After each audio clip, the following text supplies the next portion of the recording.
जय हिंद दोस्तों, मैं अभिषेक अवस्थी स्वागत करता हूं आप सभी का आपके अपने चैनल सिलेक्शन मेंटर पे। आप सभी को आज शिक्षक दिवस की ढेर सारी शुभकामनाएं। देखिएगा, आज जो है हम लोग अपनी आगे की कड़ी में आज पढ़ेंगे मौर्य साम्राज्य के बारे में। ठीक है, कल हम लोगों ने पढ़ा था मगध का उत्कर्ष। प्लेलिस्ट आप लोगों की बनी हुई है, तो प्लेलिस्ट को आप लोग अच्छे से पढ़िएगा। आप लोगों की जितनी भी क्लासेस हुई हैं हिस्ट्री की, पहली क्लास हुई थी सिंधु घाटी सभ्यता और वैदिक युग की, दूसरी हुई थी बौद्ध धर्म और जैन धर्म की, तीसरी क्लास हुई थी मगध का उत्कर्ष, और आज चौथी क्लास है हमारी मौर्य साम्राज्य। ठीक है, कल हम लोग पढ़ेंगे मौर्यों के बाद मौर्योत्तर काल।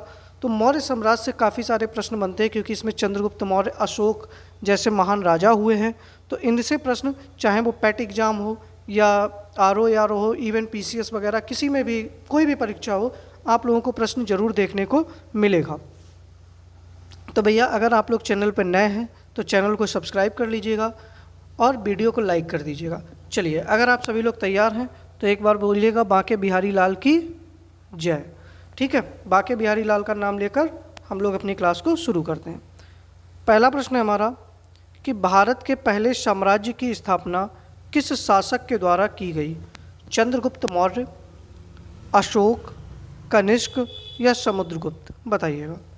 तो भारत में पहले साम्राज्य की स्थापना जो थी वो किसके द्वारा की गई थी? चंद्रगुप्त मौर्य के द्वारा की गई थी। सही आंसर क्या हो जाएगा बेटा? ए ऑप्शन आप लोगों का बिल्कुल सही हो जाएगा। ठीक है, चंद्रगुप्त जो था, चंद्रगुप्त मौर्य की गणना किस में होती है? भारत के महान राजाओं में होती है। और इसने जो है वो नंद वंश के अंतिम राजा, ठीक है, नंद वंश के अंतिम राजा घनानंद की हत्या करके, घनानंद की हत्या करके मौर्य साम्राज्य की नींव रखी। ठीक है, मौर्य साम्राज्य की नींव रखी। ठीक है, याद रखिएगा आप लोग। तो पहले प्रश्न का सही आंसर क्या हो गया? ए ऑप्शन आप लोगों का सही हो जाएगा। दूसरा प्रश्न है कि किसके ग्रंथ में चंद्रगुप्त मौर्य का विशिष्ट रूप से वर्णन हुआ है? भाष, शूद्रक, विशाखदत्त या अश्वघोष? बताइएगा, जल्दी से बताइएगा, सही आंसर क्या हो जाएगा? देखिएगा, किसके? तो विशाखदत्त के। किसके भैया? विशाखदत्त। विशाखदत्त की पुस्तक थी जिसका नाम क्या था? मुद्रा राक्षस। क्या नाम था? मुद्रा राक्षस। तो विशाखदत्त की मुद्रा राक्षस में चंद्रगुप्त मौर्य के विषय में विस्तृत और विशिष्ट रूप से वर्णन होता है। इस ग्रंथ में चंद्रगुप्त को, इस ग्रंथ में चंद्रगुप्त को, चंद्रगुप्त मौर्य, ठीक है, चंद्रगुप्त मौर्य को नंदराज का पुत्र माना गया है। नंदराज का पुत्र माना गया है। इसके साथ में ही, इसी मुद्रा राक्षस में ही चंद्रगुप्त मौर्य को वृषल तथा कुलहीन भी कहा गया है। क्या कहा गया? वृषल तथा कुलहीन कहा गया। ये भी याद रखिएगा। ठीक है, कहा जाता था कि चंद्रगुप्त मौर्य जो था वो एक निम्न कुल का व्यक्ति था। ठीक है, तो सही आंसर क्या हो जाएगा आप लोगों का? सी ऑप्शन सही हो जाएगा। तीसरा प्रश्न है कि यूनानी लेखक जस्टिन द्वारा किसे सेंड्रोकोटस कहा गया? चंद्रगुप्त द्वितीय को, चंद्रगुप्त प्रथम को, चंद्रगुप्त मौर्य को या समुद्रगुप्त को? बताइएगा। तो देखिएगा, यूनानी लेखक जस्टिन के द्वारा चंद्रगुप्त मौर्य को ही क्या कहा गया? सेंड्रोकोटस कहा गया था। अच्छा, इसके साथ में जो विलियम जोन्स थे, कौन? William Jones. विलियम जोन्स ने सर्वप्रथम चंद्रगुप्त मौर्य को, ठीक है, चंद्रगुप्त मौर्य को सेंड्रोकोटस कहा था। ठीक है, याद रखिएगा। इसके साथ में एरियन तथा प्लूटार्क, एक व्यक्ति थे, एरियन तथा प्लूटार्क। प्लूटार्क ने चंद्रगुप्त मौर्य को क्या कहा था? एंड्रोकोटस कहा था। क्या कहा था बेटा? एंड्रोकोटस कहा था, ये भी याद रखिएगा आप लोग। इसके साथ में जो जस्टिन थे उन्होंने सेंड्रोकोटस कहा था, और सिकंदर के साथ में उनकी भेंट का भी उल्लेख किया था। ठीक है, चलिए आगे बढ़ते हैं। चौथा प्रश्न है हमारा कि कौटिल्य की पुस्तक अर्थशास्त्र किस विषय पर आधारित है? चंद्रगुप्त मौर्य के संबंध में नाटक, आत्मकथा, चंद्रगुप्त मौर्य का इतिहास, या शासन के सिद्धांतों की पुस्तक है? बताइएगा। तो देखिएगा, कौटिल्य कौन थे? कौटिल्य किसका नाम था? चाणक्य का नाम था। ठीक है, जो कि कौन थे? चंद्रगुप्त मौर्य के सलाहकार या प्रधानमंत्री थे। इन्होंने एक पुस्तक लिखी थी जिसका नाम क्या था? अर्थशास्त्र, और यह शासन के सिद्धांतों पर आधारित पुस्तक थी। मतलब ये एक कैसी पुस्तक थी? राजनीतिक पुस्तक थी। ये राजनीतिक व्यवस्था का वर्णन करती थी। ठीक है, याद रखिएगा। सही आंसर क्या हो जाएगा? डी ऑप्शन आप लोगों का सही हो जाएगा। पांचवा प्रश्न है कि निम्नलिखित में से राज्य के सप्तांग सिद्धांत के अनुसार राज्य का सातवां अंग कौन सा था? जनपद, दुर्ग, मित्र, कोश। तो देखिएगा, जो मेगास्थनीज था, कौन? मेगास्थनीज। मेगास्थनीज ने भारतीय समाज को, अपनी पुस्तक उसकी थी कौन सी? इंडिका। भारतीय समाज को 7 भागों में बांटा। कितने भागों में? 7 भागों में बांटा। पहला भाग कौन सा था? पहला भाग था दार्शनिक। ठीक है, पहला भाग कौन सा था? दार्शनिक। दूसरा भाग था बेटा कृषक। तीसरा भाग था पशुपालक। ठीक है, तीसरा भाग क्या था? पशुपालक। जो चौथा भाग था वो था कारीगर। ठीक है, पांचवा भाग जो था उसको कहा जाता था योद्धा। छठे भाग को कहा जाता था निरीक्षक, और जो सातवां था उसको कहा जाता था मंत्री।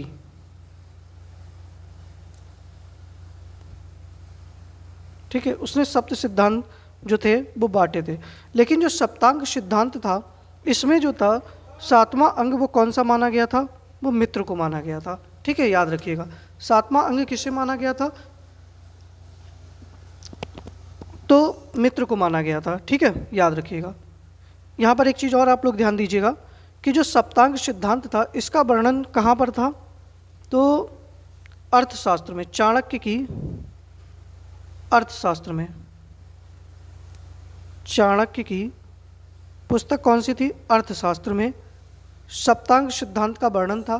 ठीक है, जिसमें सप्तांग सिद्धांत में कौन कौन थे? राजा, अमात्य, जनपद, दुर्ग, कोश, दंड और मित्र। ठीक है, 7वां कौन था? मित्र था। सबसे पहले कौन आता था? राजा आता था, फिर अमात्य, फिर जनपद, फिर दुर्ग, फिर कोश, फिर दंड, फिर मित्र। ठीक है, याद रखिएगा। अच्छा, कौटिल्य की जो अर्थशास्त्र पुस्तक थी ये राजनीतिक शास्त्र का एक अद्वितीय ग्रंथ था, और इसकी तुलना जो थी वो मैकियावेली की प्रिंस से की जाती थी। ठीक है, चलिए सी ऑप्शन सही हो जाएगा। 8वां प्रश्न है कि किसके शासनकाल में डीमेकस या डाइमेकस भारत आया था? ठीक है, चंद्रगुप्त मौर्य के, बिंदुसार के, अशोक के, या कनिष्क के? तो देखिएगा, स्ट्रेबो नाम का एक व्यक्ति था। स्ट्रेबो के अनुसार, ठीक है, स्ट्रेबो के अनुसार सीरिया के राजा जो थे, सीरिया के राजा एंटियोकस, क्या नाम था उनका? एंटियोकस ने डाइमेकस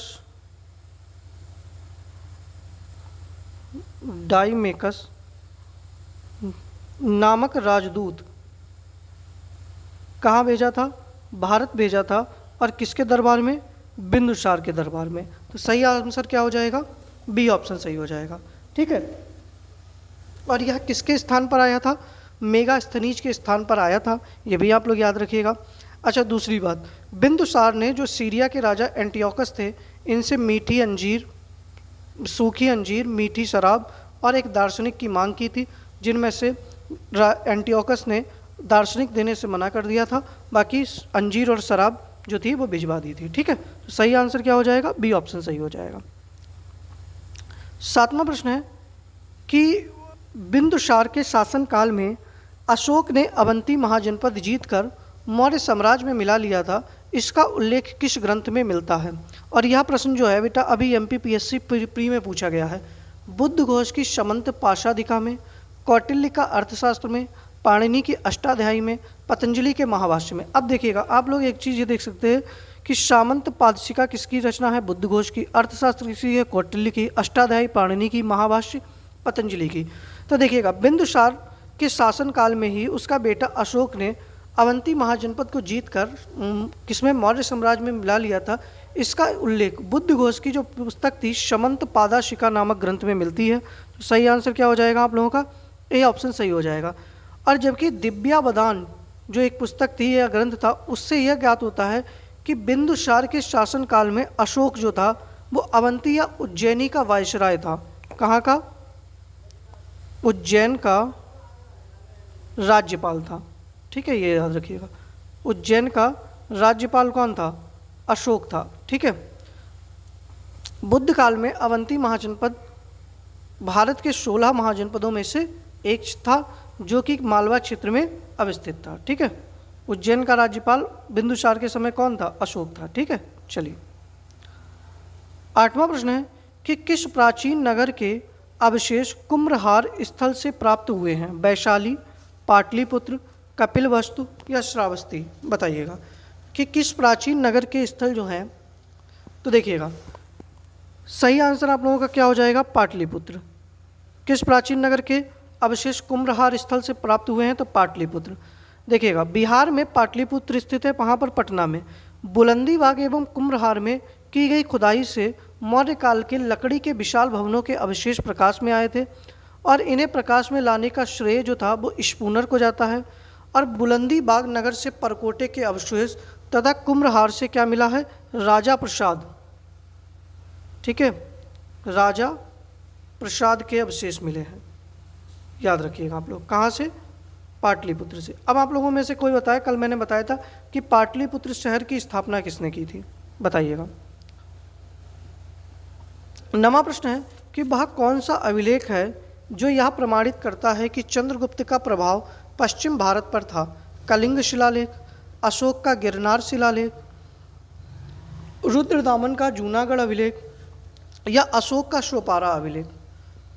तो देखिएगा 150 ईस्वी में, ईसा पूर्व की बात नहीं कर रहे हैं, 150 ईस्वी के रुद्रदामन के जूनागढ़ अभिलेख से यह ज्ञात होता है कि चंद्रगुप्त मौर्य का प्रभाव पश्चिम भारत तक था।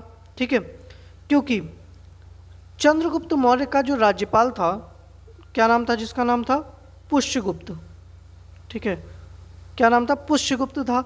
उसने सिंचाई के लिए एक नहर का निर्माण करवाया था या झील का निर्माण कराया था, जिससे यह ज्ञात होता है कि चंद्रगुप्त का प्रभाव जो था बेटा वो पश्चिम भारत तक भी स्थित था। कहाँ पर? गुजरात में कराया था, एक सिंचाई के लिए झील का निर्माण। ठीक है, 10वां प्रश्न है कि चंद्रगुप्त मौर्य ने सेल्यूकस को किस वर्ष पराजित किया? बताइएगा। 317 ईसा पूर्व, 315 ईसा पूर्व, 305 ईसा पूर्व या 300 ईसा पूर्व? तो देखिएगा मौर्य वंश का संस्थापक कौन था? चंद्रगुप्त मौर्य था। तो सिकंदर का साम्राज्य जो था उसके पूर्वी भाग का जो नेतृत्व कर रहा था सेल्यूकस, उसकी आक्रमणकारी सेना को जो था वो कब पराजित किया था? 305 ईसा पूर्व में चंद्रगुप्त मौर्य ने सेल्यूकस को पराजित किया था। ठीक है, तो सही आंसर क्या हो जाएगा आप लोगों का? सी ऑप्शन सही हो जाएगा। 11वां प्रश्न है हमारा कि अशोक के निम्नलिखित अभिलेखों में से किस में दक्षिण भारतीय राज्यों का उल्लेख हुआ है? तृतीय मुख्य शिलालेख, द्वितीय मुख्य शिलालेख, 9वां मुख्य शिलालेख या प्रथम स्तंभ अभिलेख? तो देखिएगा अशोक के अभिलेख जो थे वो 3 वर्गों में विभाजित थे। एक का नाम था शिलालेख, एक स्तंभ लेख, एक गुहालेख। तो अशोक का जो द्वितीय मुख्य शिलालेख है, ठीक है, इसमें क्या मिलता है? चोल, पांड्य, सती, पुत्र, केरल पुत्र आदि दक्षिण भारतीय राज्यों का उल्लेख मिलता है। ये याद रखिएगा।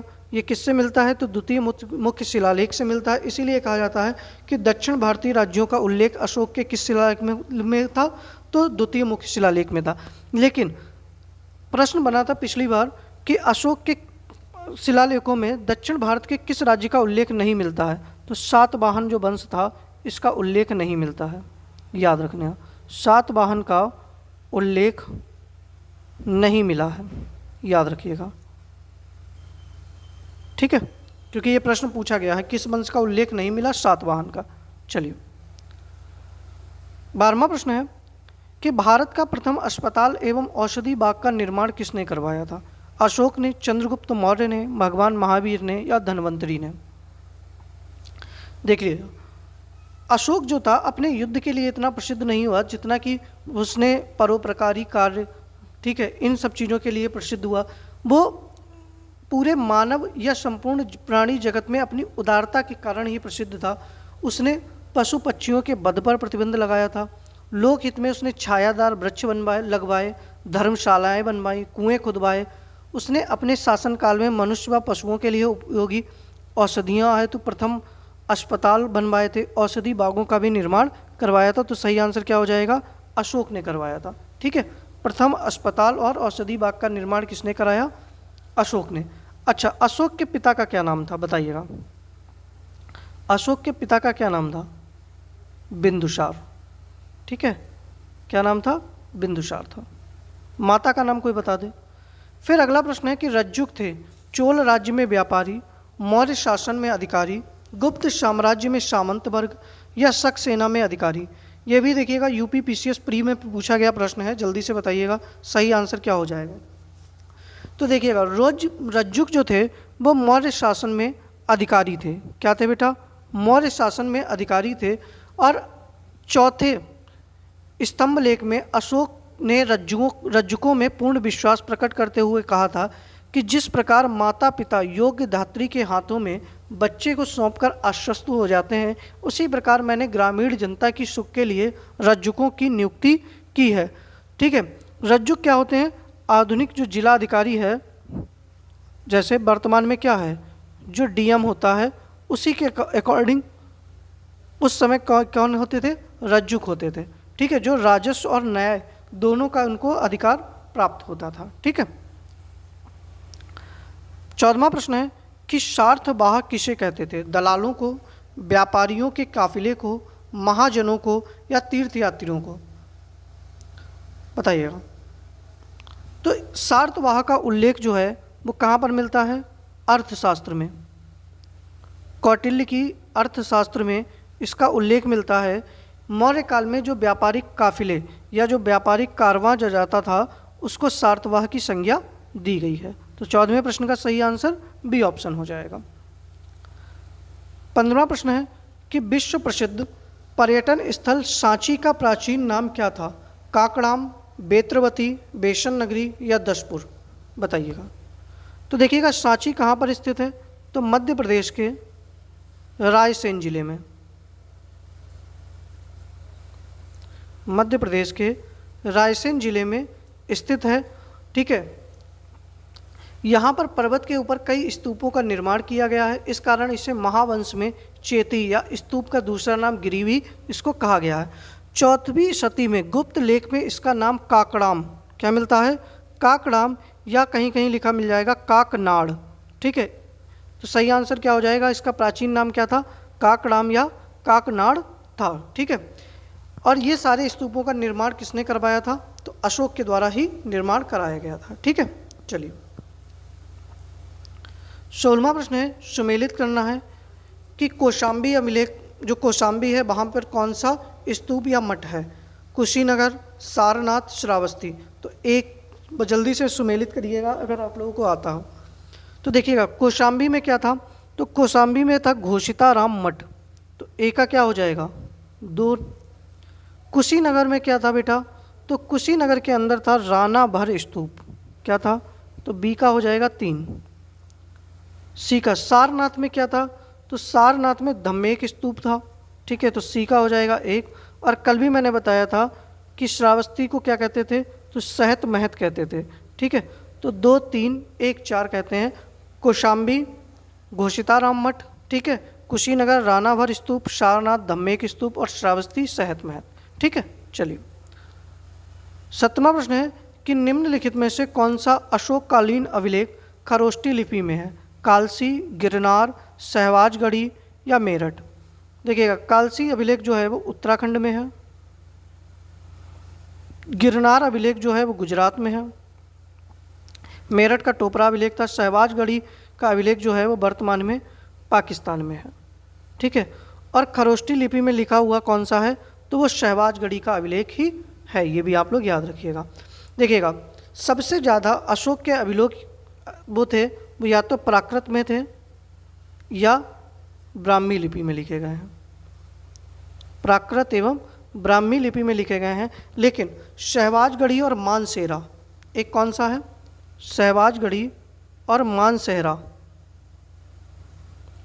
ठीक है, ये दोनों अभिलेख जो हैं वो किस लिपि में लिखे गए हैं, तो ये दोनों के दोनों ही खरोष्टी लिपि में लिखे गए हैं, ठीक है, खरोष्टी लिपि में लिखे गए हैं। अच्छा, खरोष्टी लिपि होती क्या है, जल्दी से बता दीजिएगा, किसी को अगर ये पता हो खरोष्टी लिपि क्या होती है। तो खरोष्टी लिपि जो होती है वो दाएं से बाएं लिखी जाती थी, और इसको सबसे पहले पढ़ने का श्रेय जो जाता है वो जेम्स प्रिंसेप को जाता है, ठीक है। चलिए 18वां प्रश्न है हमारा कि अशोक के शिलालेखों को सर्वप्रथम किसने पढ़ा था? वूलर ने, रॉबर्ट सेवन ने, जेम्स प्रिंसेप ने या कार्डगान ने?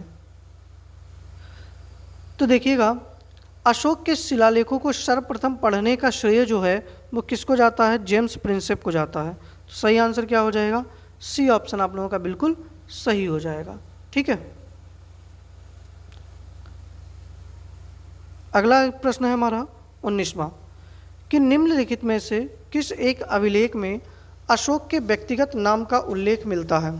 कालसी में, रुम्यनदेही में, कलिंग राजादेश में या मास्की अभिलेख में? बताइएगा, सही आंसर आप लोगों का क्या हो जाएगा?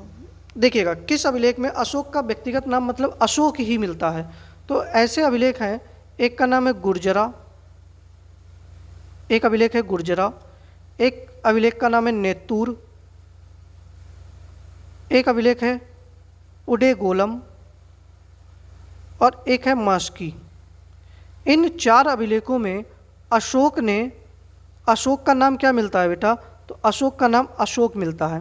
तो यहाँ पर एक ही ऑप्शन है, डी ऑप्शन। मास्की अभिलेख में, गुर्जरा में, नेतूर में और उडे गोलम में, ठीक है। इन 4 अभिलेखों में अशोक का नाम क्या मिलता है? अशोक मिलता है, ठीक है, याद रखिएगा। अच्छा, अभी तक अशोक के जो हैं वो 40 से अधिक अभिलेख हम लोगों को प्राप्त हो चुके हैं। चलिए, डी ऑप्शन सही हो जाएगा। 20वां प्रश्न है कि अशोक का रुम्मनदेही स्तंभ संबंधित है बुद्ध के जन्म से, बुद्ध के ज्ञान प्राप्ति से, बुद्ध के प्रथम उपदेश से या बुद्ध के शरीर त्याग से? बताइएगा। तो देखिएगा, अशोक का जो रुम्मनदेही स्तंभ था वो किससे संबंधित है? बुद्ध के जन्म से संबंधित है। मैंने आप लोगों को बताया था अशोक अपने शासन के, ठीक है, राज्याभिषेक के 20वें वर्ष कहाँ गया था? लुम्बिनी की यात्रा की थी। कहाँ की यात्रा की? लुम्बिनी की यात्रा की, और वहाँ पर एक स्तंभ स्थापित कराया जिसका नाम क्या था? रुम्मनदेही स्तंभ स्थापित कराया था, ठीक है। और यहीं पर इसने क्या किया था कि लुम्बिनी जो था गौतम बुद्ध जी का जन्म स्थान था, क्योंकि ये बौद्ध धर्म को मानता था। तो इस वजह से वहाँ पर इसने जो भोग कर था उसको माफ़ कर दिया था, तथा भू राजस्व की दर 1/6 से घटाकर कितनी कर दी थी? 1/8 कर दी थी, ठीक है, याद रखिएगा आप लोग। 21वां प्रश्न है कि वह कौन सा स्तंभ है जिसमें अशोक ने स्वयं को मगध का सम्राट बताया? बताइएगा, कौन सा ऐसा स्तंभ है या शिलालेख है जिसमें अशोक ने अपने आप को स्वयं को मगध का सम्राट बताया था? नाम का उल्लेख तो मैंने बता दिया, लेकिन मगध का सम्राट जो था वो भ्राबु स्तंभ में बताया था। भ्राबु, या अगर लिखा मिल जाए बैराट, ठीक है, बैराट स्तंभ लेख। इसमें क्या किया था? अशोक ने स्वयं को क्या बताया था? मगध का सम्राट बताया था, ठीक है। चलिए 22वां प्रश्न है कि निम्न में से कौन सा सुमेलित नहीं है। एक तरफ अशोक के 4 शिलालेख हैं और उनके आगे उनके राज्य लिखे हुए हैं, तो बताइएगा कौन सा ऐसा शिलालेख है जो सुमेलित नहीं है। धौली शिलालेख उड़ीसा में, एरगुड़ी आंध्र प्रदेश में, जौगढ़ मध्य प्रदेश में, या कालसी कर्नाटक में, बताइएगा। तो सही आंसर क्या हो जाएगा? अशोक का कौन सा शिलालेख जो है वो सुमेलित नहीं है? तो बेटा कालसी नहीं है। कालसी कहाँ पर है? अभी थोड़ी देर पहले मैंने बताया, उत्तराखंड में है। कहाँ पर है? उत्तराखंड में है। तो डी ऑप्शन आप लोगों का बिल्कुल सही हो जाएगा। अच्छा, आप लोग बताइएगा जो गुर्जरा अभिलेख है ये कहाँ पर है, किस राज्य में पड़ता है? तो गुर्जरा शिलालेख जो है वो कहाँ पर है, बताइएगा जल्दी से। मध्य प्रदेश के दतिया जिले में, ठीक है, मध्य प्रदेश में। सही आंसर क्या हो गया? डी ऑप्शन सही हो जाएगा। 23वां प्रश्न है कि कलिंग युद्ध का विवरण हमें ज्ञात होता है 13वें शिलालेख से, रुम्मनदेही स्तंभ से, रानी के अभिलेख से, या भ्राबू के स्तंभ से, बताइएगा। तो देखिएगा, अशोक के राज्यकाल में पहली बड़ी घटना कौन सी थी? कलिंग युद्ध थी। जब इस घटना कब होती है? 261 ईसा पूर्व, ठीक है, अपने राज्याभिषेक के 8वें वर्ष, ठीक है, अपने शासनकाल के 8वें वर्ष उसने एक युद्ध लड़ा, ठीक है, जिसको क्या कहते हैं? कलिंग युद्ध। और कलिंग युद्ध के बाद में ही इसका मन परिवर्तन हो गया था, जिसका हमको वर्णन कहाँ पर मिलता है? अशोक के 13वें शिलालेख से इसका वर्णन हमको मिलता है, ठीक है। ए ऑप्शन सही हो जाएगा। 24वां प्रश्न है कि निम्नलिखित प्राचीन भारतीय अभिलेखों में से कौन सा एक खाद्यान्न को देश में संकट काल में उपयोग हेतु सुरक्षित रखने के बारे में प्राचीनतम शाही आदेश है? सोहगोरा का ताम्रपत्र, अशोक का रुम्मनदेही स्तंभ, प्रयाग प्रशस्ति, या चंद्रगुप्त का मेहरौली स्तंभ, बताइएगा। देखिएगा, खाद्यान्न को देश के संकट काल में, मतलब इसका अर्थ ये हुआ अगर कोई भी अकाल आ जाए, अकाल के समय किए जाने वाले राहत कार्यों, किए जाने वाले राहत कार्यों से यह संबंधित है।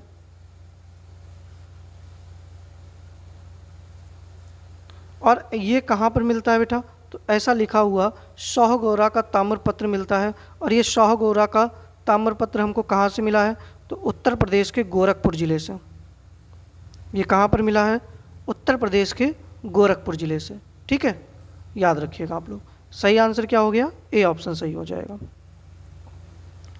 25वां प्रश्न है कि प्रसिद्ध यूनानी राजदूत, ये राजपूत गलत लिख गया भैया, राजदूत है। प्रसिद्ध यूनानी राजदूत मेगास्थनीज भारत में किसके दरबार में आया था? बताइएगा। तो देखिएगा, मेगास्थनीज जो था वो सेल्यूकस निकेटर का क्या था? राजदूत था, ठीक है। किसका? सेल्यूकस निकेटर का, सेल्यूकस निकेटर का, ठीक है। और यह किसके दरबार में आया था? तो चंद्रगुप्त मौर्य के दरबार में आया था। मेगास्थनीज ने एक पुस्तक लिखी जिसका क्या नाम था? इंडिका। कौन सी पुस्तक लिखी? इंडिका पुस्तक लिखी। अच्छा, इसी ने, मैंने आपको बताया था, मेगास्थनीज ने भारतीय समाज को 7 श्रेणियों में विभाजित किया था, जो कि मैंने स्टार्टिंग में आप लोगों को बता दिया था। अच्छा, आप लोगों से एक प्रश्न बनता है कि भारतीय मतलब मौर्य साम्राज्य में दास प्रथा का प्रचलित होने का उल्लेख नहीं मिलता है, ऐसा वर्णन कहाँ पर है? तो इंडिका पुस्तक में है, ठीक है, याद रखिएगा। तो सही आंसर क्या हो जाएगा आप लोगों का? सी ऑप्शन आप लोगों का बिल्कुल सही हो जाएगा। अगला है, मौर्य समाज का 7 वर्गों में विभाजन का विशेष रूप से उल्लेख किया गया है किसमें? तो मेगास्थनीज की पुस्तक इंडिका में, अभी मैंने बताया जस्ट, ठीक है। डी ऑप्शन आप लोगों का सही हो जाएगा। आगे बढ़ते हैं अगले प्रश्न पर। 27वां प्रश्न है कि भाग और बलि थे सैनिक विभाग, राजस्व के स्रोत, धार्मिक अनुष्ठान, या प्रशासकीय विभाग? तो देखिएगा, भाग और बलि ये दोनों क्या थे? वो राजस्व के स्रोत थे। क्या थे? राजस्व के स्रोत थे, एक प्रकार का ये टैक्स था, ठीक है, याद रखिएगा। क्योंकि जो चाणक्य की अर्थशास्त्र है उससे ये ज्ञात होता था कि राजा जो होता था वो भूमि का मालिक होता था और भूमि से उत्पन्न, ठीक है, भूमि से उत्पन्न जो उत्पादन होता था उसके एक भाग का अधिकारी था। और इस भाग उसको मिलता था ना, जो टैक्स के रूप में राजा को जो भी उत्पादन का भाग दिया जाता था उसी को भाग कहते थे। और इसी तरीके से राजस्व का स्रोत जो था वो बलि भी था। ठीक है, तो दोनों कैसे एक कर थे, याद रखिएगा आप लोग। 28वां प्रश्न है कि मौर्य काल में सीता से तात्पर्य है एक देवी, एक धार्मिक संप्रदाय, राजकीय भूमि से प्राप्त आय या ऊसर भूमि। तो देखिएगा, मौर्य काल में राजकीय भूमि की व्यवस्था थी और राजकीय भूमि से प्राप्त जो आय होती थी उसको क्या कहते थे बेटा, सीता कहते थे, याद रखिएगा। अच्छा, जो इसकी व्यवस्था देखता था उसको क्या कहते थे, सीता अध्यक्ष कहते थे, ये भी आप लोग याद रखिएगा। ठीक है, अगला प्रश्न है कि मौर्य काल में एग्रोनोमोई अधिकारी निम्नलिखित में से किस क्षेत्र से संबंधित थे, माप और तौल, प्रशासन प्रबंधन, मार्ग निर्माण और राजस्व प्रबंधन। तो देखिएगा, जो भूमि का न्याय करता था, सिंचाई सुविधाएं और राजस्व का संग्रह करता था उसको कहते थे एग्रोनोमोई। और ये मार्ग मतलब सड़क निर्माण से संबंधित था, क्योंकि इसका अभी ऑप्शन यूपीपीएससी ने जो है वो सी माना है। ठीक है, याद रखिएगा, क्योंकि अभी 2020 में ये प्रश्न आया हुआ है। तो सही आंसर क्या हो गया, सी ऑप्शन सही हो जाएगा। अब देखिएगा, सही सुमेलित करना है कि तलार क्या था, चुंगी का सुरक्षक था, पाट्टकोल क्या था, चोरी डकैती के मुकदमे का अधिकारी था, सहसाधिपति का था, रात्रि सुरक्षा कर्मियों का अधिकारी था, या बलाधिप क्या था, ग्रामीण कर वसूली करने वाला अधिकारी था। बताइएगा, जल्दी से बताइएगा सही आंसर क्या हो जाएगा। तो देखिएगा, जो तलार था वो रात्रि सुरक्षा कर्मियों का अधिकारी था। तो ए का, ये तो गलत हो गया, इससे करना चाहिए था 1 2 3 4। ठीक है, तो ए का हो जाएगा 3। बी का क्या हो जाएगा, पाट्टकोल क्या था, तो ग्रामीण कर वसूली करने वाला अधिकारी, तो बी का हो जाएगा 4। ठीक है, सी और डी इसको देख लेते हैं। जो सहसाधिपति था वो चोरी डकैती के मुकदमे को लिखता था, तो सी का हो जाएगा 2। और जो बलाधिपति था वो चुंगी का सुरक्षक होता था। ठीक है, तो 3 4 2 1 हो जाएगा। ठीक है, चलिए 31वां प्रश्न है कि मौर्य काल में शिक्षा का सर्वाधिक प्रसिद्ध केंद्र कौन सा था, वैशाली, नालंदा, तक्षशिला या उज्जैन। बताइएगा। तो देखिएगा, मौर्य काल में शिक्षा का सर्वाधिक प्रसिद्ध केंद्र कौन सा था, तक्षशिला था। ठीक है, नालंदा हालांकि बौद्ध शिक्षा का प्रमुख केंद्र था, लेकिन कब, जब गुप्त काल आया था। अभी तो मौर्य चल रहा है, तो मौर्य काल में सर्वाधिक प्रसिद्ध जो था वो तक्षशिला ही था। ठीक है, और तक्षशिला में जो था वो हिंदू और बौद्ध शिक्षा दोनों का प्रमुख केंद्र था और यहाँ पर विश्व भर से लोग पढ़ने आते थे। ठीक है, चलिए वैशाली जो था वो बौद्ध शिक्षा से जुड़ा हुआ था। ठीक है, चलिए 32वां प्रश्न है हमारा कि गांव के शासन को स्वायत्तशाही पंचायत के माध्यम से संचालित करने की व्यवस्था का सूत्रपात किसने किया, कुषाणों ने, द्रविड़ों ने, आर्यों ने या मौर्य ने। बताइए। तो देखिएगा, गांव के शासन को स्वायत्तशाही पंचायतों के माध्यम से संचालित करने की व्यवस्था का सूत्रपात जो था वो द्रविड़ मतलब चोल, दक्षिण भारत के राजा थे ये लोग, चोलों ने किया था। यह व्यवस्था उस समय में गांव के प्रशासन का आधार थी। ठीक है, याद रखिएगा आप लोग। तो सही आंसर क्या हो जाएगा आप लोगों का, बी ऑप्शन सही हो जाएगा। फिर अगला प्रश्न है सही सुमेलित करना है। एक तरफ राजाओं के नाम दिए गए हैं और एक तरफ उनकी जो उपाधियां हैं या उनके अन्य नाम जो थे, चंद्रगुप्त, बिंदुसार, अशोक या फिर चाणक्य। तो देखिएगा, अभी मैंने बताया चंद्रगुप्त को किस नाम से जानते थे, सेंड्रोकोटस, तो ए का हो जाएगा 2। बिंदुसार को किस नाम से जानते थे, तो बेटा अमित्रघात के नाम से, तो बी का हो जाएगा 3। अशोक को देव नाम प्रियदर्शी के नाम से जानते थे, तो सी का हो जाएगा 1 मतलब देवताओं का प्रिय। और चाणक्य को विष्णुगुप्त, कौटिल्य इन नामों से जानते थे। 2 3 1 4 सही हो जाएगा। ठीक है, 34वां प्रश्न है कि मौर्य काल में प्रणयम था आपातकालीन कर, प्रेम विवाह, भूमि अनुदान या भूमि कर। बताइएगा। तो देखिएगा, मौर्य काल में जो प्रणयम था वो क्या था बेटा, एक आपातकालीन कर था। तो सही आंसर क्या हो जाएगा, ए ऑप्शन आप लोगों का बिल्कुल सही हो जाएगा। ठीक है, चलिए 35वां प्रश्न है कि जल की आवश्यकता को ध्यान में रखते हुए जिस प्रथम शासक ने गिरनार क्षेत्र में एक झील का निर्माण करवाया था वह कौन था? चंद्रगुप्त मौर्य था, अशोक था, रुद्रदामन था, ठीक है, या स्कंदगुप्त था? तो देखिएगा चंद्रगुप्त मौर्य जो था उसने क्या करवाया था? गिरनार कहाँ पर है? गुजरात में, ठीक है। गुजरात में क्या करवाया था? सुदर्शन झील का निर्माण करवाया था, ठीक है, सुदर्शन झील का निर्माण करवाया। और हालांकि सुदर्शन झील का निर्माण जो चंद्रगुप्त मौर्य का जो एक राजदूत था, जिसका राजदूत नहीं मतलब उनके यहाँ एक व्यक्ति था जिसका नाम था अभी पुष्यगुप्त वैश्य, कुछ ऐसा ही नाम था ना, उसने इस झील का निर्माण कराया था। और इसके बाद में अशोक ने इससे कई सारी नहरें निकलवाई थी। और उसके बाद में शक शासक जो था रुद्रदामन, जिसका जूनागढ़ का अभिलेख है, उसने इनके कार्यों का वर्णन करवाया था और उसने क्या किया था? इसकी मरम्मत भी करवाई थी। इसके बाद में जो स्कंदगुप्त था, गुप्त शासक कौन था? स्कंदगुप्त, उसने इस झील का पुनरुद्धार भी करवाया था, ठीक है। तो सही आंसर क्या हो जाएगा 35वें प्रश्न का? ए आंसर आप लोगों का बिल्कुल सही हो जाएगा, ठीक है। चलिए अब देखिएगा 2 प्रश्न आप लोगों के लिए होमवर्क हैं कि पाटलिपुत्र की स्थापना किसने की और अंतिम मौर्य सम्राट कौन था, ठीक है। ये दोनों प्रश्न जो हैं आप लोगों के लिए होमवर्क के हैं, आप लोग इनके आंसर जरूर करिएगा, स्क्रीनशॉट ले लीजिएगा। अच्छा, इसके साथ में ही जो मौर्य साम्राज्य में प्रांत थे, जैसे एक था उत्तरापद, क्या नाम था? उत्तरापद। तो उत्तरापद की राजधानी थी बेटा तक्षशिला, क्या राजधानी थी? तक्षशिला। इसके साथ में जो अवंती था उसकी राजधानी थी उज्जैनी, ठीक है। कलिंग की राजधानी थी तोसली, पूछा जाता है। दक्षिणापद की राजधानी थी सुवर्णगिरी, इसको जरूर से इसका स्क्रीनशॉट एक रख लीजिएगा, सुवर्णगिरी। और जो 5वां था प्राच्य या पूर्वी देश, उसकी राजधानी थी बेटा पाटलिपुत्र,